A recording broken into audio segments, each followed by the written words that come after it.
C'est un ouvrage architectural. Il a été conçu par Laurent Barbier.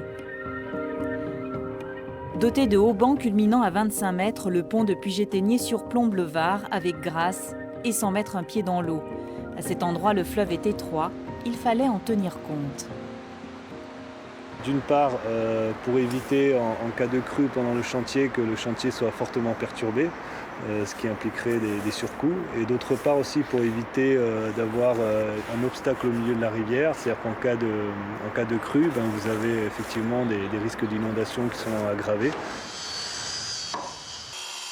Une des grosses contraintes justement, c'était d'éviter soit les piles, soit les appuis provisoires pour la construction. Et donc il a été construit sur la berge.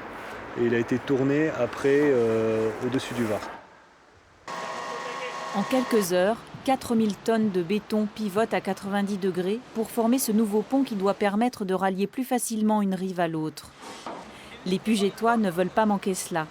Ce jour de novembre 2004, pour assister au spectacle, ils empruntent justement l'ancien pont qu'il fallait remplacer, un vieil ouvrage à treillis métalliques. Ce pont, il était de 1880.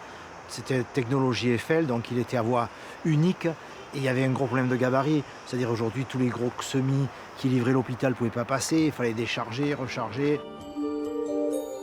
C'est quand même quelque chose d'assez exceptionnel pour un cadre comme Puget-Théniers. Je crois que les Pugettois, ils en sont très fiers. C'est quand même un bel outil, quoi.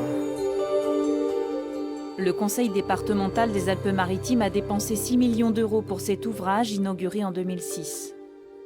Il faut dire que Puget-Théniers représente en quelque sorte la porte d'entrée du département, le long du Var.